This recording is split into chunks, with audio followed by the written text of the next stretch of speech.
Você já reparou que, no Japão, crianças pequenas cooperam mesmo em situações difíceis, sem gritos, sem castigos e sem ameaças?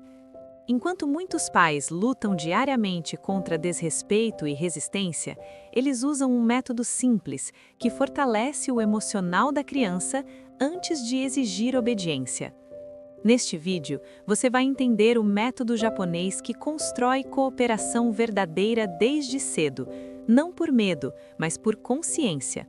São princípios usados há gerações, apoiados hoje pela neurociência, que transformam conflitos em aprendizado e criam crianças emocionalmente fortes, seguras e colaborativas. Fique até o final, porque o último princípio costuma ser exatamente o que mais muda a rotina das famílias. A cooperação vem antes da obediência. O que é? No Japão, espera-se cooperação, não submissão. A criança participa, não apenas obedece. Origem cultural. Baseado no conceito japonês de wa, harmonia coletiva. Por que funciona? O cérebro infantil responde melhor quando sente pertencimento, não ameaça. Como aplicar? Convide a criança para ajudar, mesmo que faça devagar. Exemplo real. Vamos guardar juntos, em vez de guarda agora. Resultado esperado. Menos resistência, mais participação espontânea. Erro comum. Confundir cooperação com permissividade. Impacto familiar. Clima mais leve, menos disputas de poder. A regulação emocional vem antes da correção. Pais japoneses sabem de algo essencial. Uma criança desregulada não aprende. Quando a criança está chorando, gritando ou desafiando, o cérebro racional está desligado. Nesse estado, corrigir é inútil, só piora. Por isso, no Japão, o adulto primeiro ajuda a criança a se acalmar. Só depois vem qualquer orientação. Base científica.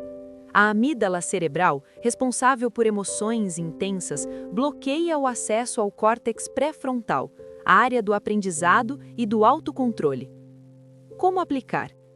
Abaixar o tom de voz, aproximar-se fisicamente, respirar junto, validar o sentimento sem validar o comportamento.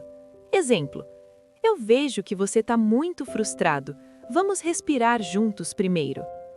Resultado esperado: crises mais curtas e aprendizado real depois do conflito. Armadilha comum: tentar ensinar no auge da birra. O silêncio como ferramenta educativa. No Ocidente, falamos demais. No Japão, o silêncio educa. Pais japoneses não entram em longos discursos durante conflitos. Eles sabem que excesso de fala vira ruído para a criança. O silêncio firme comunica limite, segurança e controle emocional. Por que funciona? A criança percebe que o adulto está calmo e presente. Isso reduz a escalada emocional. Como aplicar? Dizer o limite uma única vez. Parar de repetir. Manter postura e presença. Exemplo: o adulto olha, se aproxima e sinaliza com o corpo, não com gritos. Resultado: a criança entende que o limite é real, não negociável, nem emocional. Limites claros, sem discursos longos. No Japão, limite não vem com ameaça, nem com explicação infinita. Vem com clareza. Por que funciona? Crianças pequenas não processam discursos longos. Elas precisam de mensagens simples e previsíveis. Como aplicar? Frases curtas. Sempre o mesmo limite, sem mudar conforme o humor. Exemplo: agora é hora de guardar, sem justificar 10 vezes. Resultado: menos testes de limite. A rotina substitui a briga. Uma das maiores diferenças entre a educação japonesa e a ocidental está na forma como a rotina é tratada. No Japão, rotina não é rigidez, é segurança emocional. Grande parte das brigas diárias com crianças não acontece porque elas são teimosas ou desrespeitosas, mas porque o cérebro infantil não sabe o que esperar. Quando o dia é imprevisível, o corpo entra em estado de alerta, e uma criança em alerta resiste. Pais japoneses entendem que a rotina funciona como um mapa emocional. Ela diz para a criança: "Você está segura, eu sei o que vem agora." Por que isso funciona? Neurociência. A previsibilidade reduz a liberação de cortisol, o hormônio do estresse. Com menos estresse, o córtex pré-frontal, responsável pelo autocontrole, funciona melhor. Como aplicar no dia a dia? Horários semelhantes para dormir e acordar. Sequência clara de eventos: banho, pijama, história, dormir. Poucas mudanças repentinas. Exemplo real. Quando a criança sabe que depois do jantar sempre vem o banho, ela não briga no banho, porque o cérebro já antecipou o próximo passo. Resultado esperado: menos resistência, menos crises e mais cooperação automática. Armadilha comum: achar que rotina engessa. Na verdade, ela liberta, porque reduz conflitos. A criança aprende mais observando do que sendo corrigida. No Japão, os pais falam pouco sobre comportamento correto. Eles demonstram. A criança japonesa cresce observando como os adultos falam, esperam, pedem, se regulam emocionalmente. Isso acontece porque o cérebro infantil aprende por modelagem, não por sermão. Por que isso funciona? Os neurônios espelho fazem a criança reproduzir aquilo que ela vê com frequência. Se o adulto grita, a criança aprende a gritar. Se o adulto mantém calma sob pressão, a criança aprende autorregulação. Como aplicar? Falar baixo quando estiver irritado, resolver conflitos sem explosões, demonstrar respeito mesmo quando corrige. Exemplo real. Um pai que espera a sua vez de falar ensina mais sobre respeito do que 1000 discursos. Resultado esperado: a criança internaliza o comportamento sem resistência. Erro comum: querer que a criança faça algo que o adulto não faz. Frustração é treino emocional, não falha dos pais. No Ocidente, muitos pais acreditam que uma criança frustrada é sinal de erro na educação. No Japão, frustração moderada é vista como treinamento emocional. Pais japoneses não correm para resolver tudo pela criança. Eles observam, acompanham e confiam na capacidade dela de lidar com pequenas dificuldades. Base científica. A tolerância à frustração fortalece conexões neurais ligadas à resiliência e autocontrole. Como aplicar?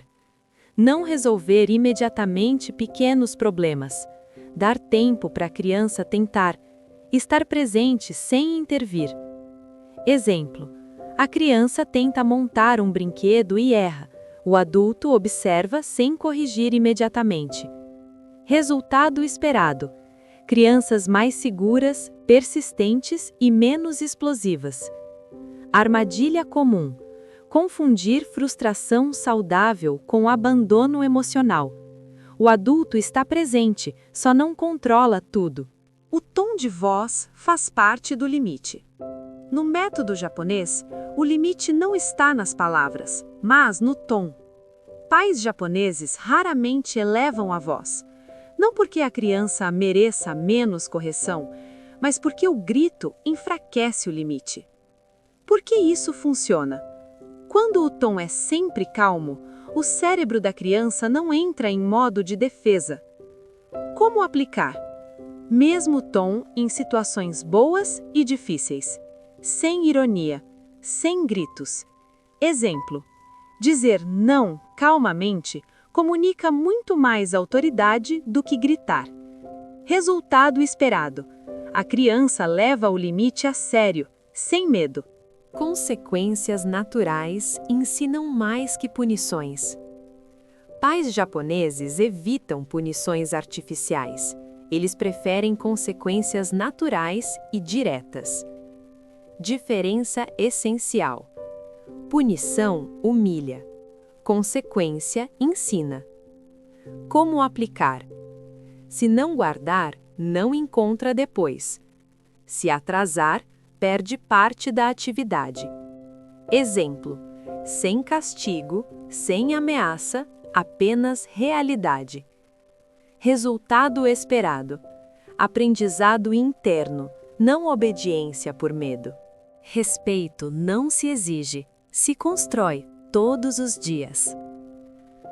O maior segredo da educação japonesa não é uma técnica isolada, é a relação construída diariamente.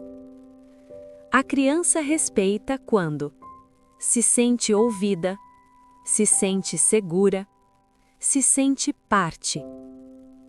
Impacto familiar: menos gritos, mais conexão, mais cooperação real. Quando olhamos para o método japonês, percebemos que cooperação não nasce do medo, mas da segurança emocional. Esses princípios não criam crianças obedientes apenas por fora.